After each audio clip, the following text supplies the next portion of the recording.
بسم اللہ الرحمن الرحیم۔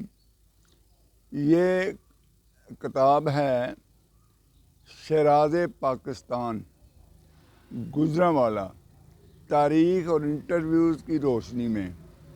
اس میں مختصر تاریخ ہے اور باقی کچھ سیاستدانوں کے، کچھ انڈسٹریلسٹ کے، کچھ تاجروں کے، ان کے انٹرویو ہیں اس میں شامل ہے۔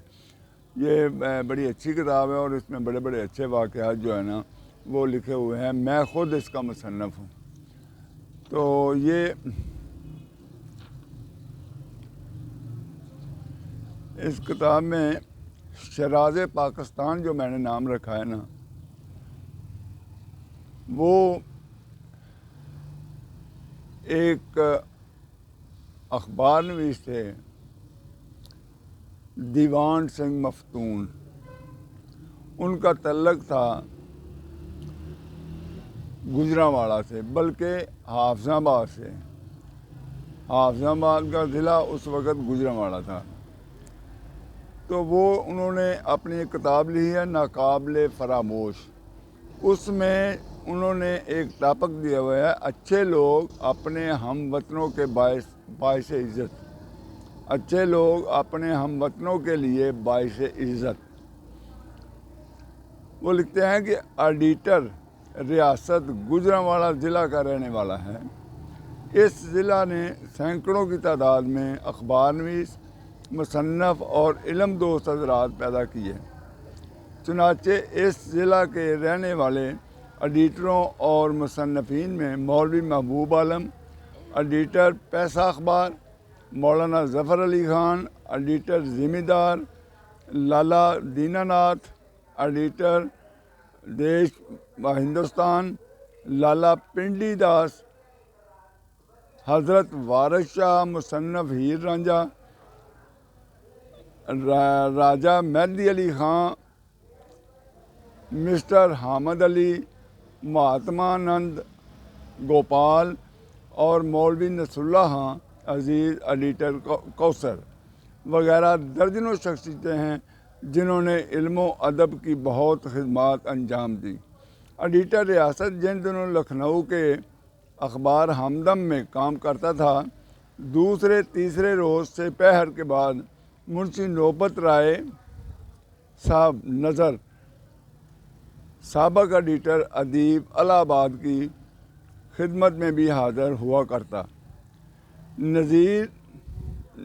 نظر صاحب اس زمانہ میں اردو کے ایک بہترین شاعر اور ادیب تسلیم کیے جاتے تھے۔ اس زمانہ میں آپ روزانہ اودھ اخبار کے ایڈیٹر تھے اور پنجاب کے اخبار نویسوں اور مصنفین کے حالات سے خوب واقف تھے۔ ایک روز باتوں باتوں میں آپ نے مجھ سے پوچھا کہ وطن کہاں ہے؟ میں نے جواب دیا پنجاب۔ پھر کہا کون سا ضلع؟ میں نے جواب دیا گجرانوالہ۔ گجرانوالہ کا نام سنتے ہی آپ نے فرمایا، یہ کیوں نہیں کہتے کہ شیراز ہند کے رہنے والے ہو؟ کیونکہ ایران میں شیراز نے سینکڑوں کی تعداد میں علم دوست اور مصنف پیدا کیے، اور ہندوستان میں گجرانوالہ نے گجرانوالہ کے لیے شیراز ہند کا خطاب سن کر میرے دل نے جتنی مسرت محسوس کی میں بیان نہیں کر سکتا۔ اس سے اندازہ کیا جا سکتا ہے کہ اچھے لوگوں کا کام ان ہم وطنوں اور ان کی اولاد کے لیے بھی باعث عزت ہے۔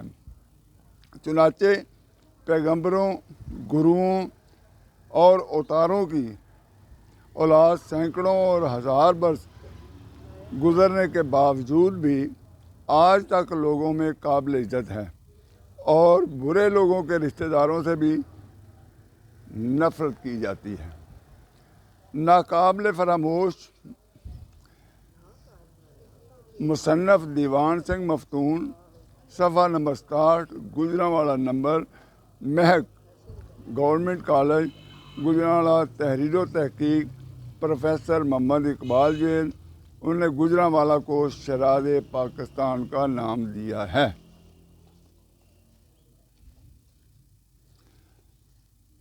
اس کتاب میں نے قرآن پاک کی ایک چند آیات کا